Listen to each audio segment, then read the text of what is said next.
And we have been engaging young people, as I mentioned, for quite some time, but our process has looked different over the years and has evolved.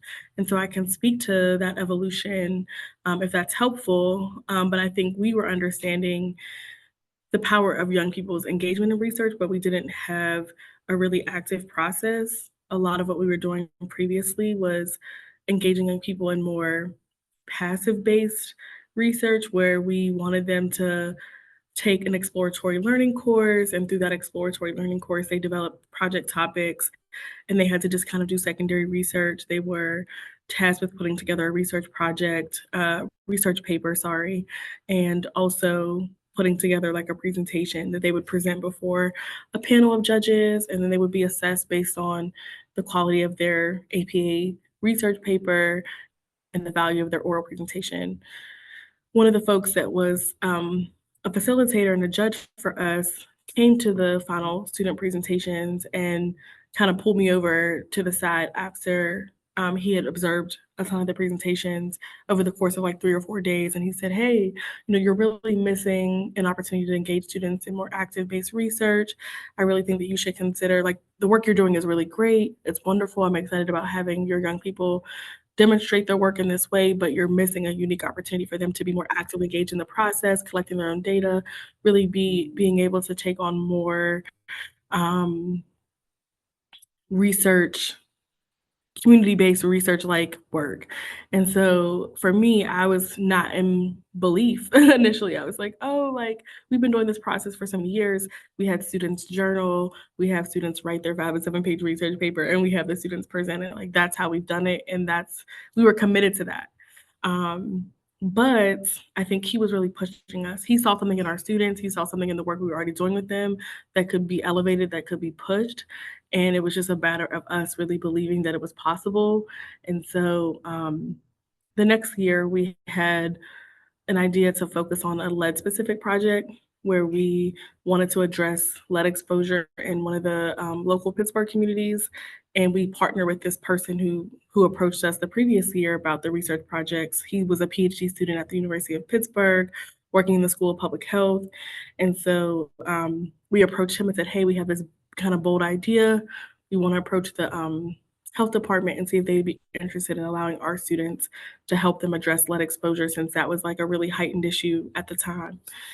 And he said, this sounds great. Let's get our proposal together. Let's get a meeting with the director of the health department and let's see how they kind of receive our proposal.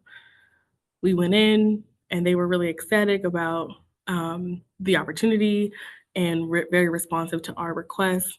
And from there, we continued to build out what this could look like. And we started to slowly but surely kind of build a team of people that were committed to making a unique experience for students over the summer.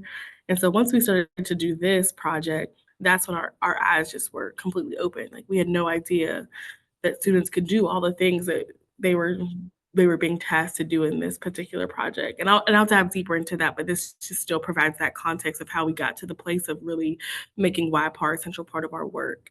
I think after we completed our lead exposure project with students, the students were really amazed. Like, they started to see themselves as researchers. We could see the change, the transformation, the excitement, the engagement. Some of these students, as I mentioned previously in our conversations, were like not doing extremely well in school, may not have performed in their science classes, were struggling, but were like the ones leading this research effort, were highly engaged in the process. So we were becoming believers of this methodology, of this approach.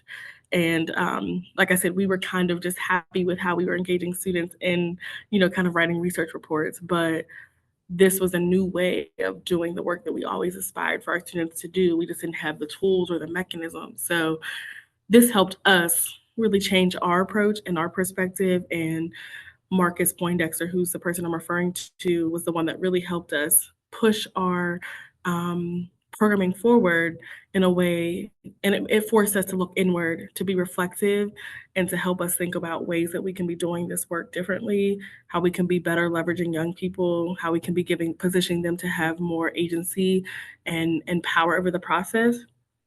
So That's how we got to the place of really having a centralized approach to YPAR and really making this an important part of our programming approach.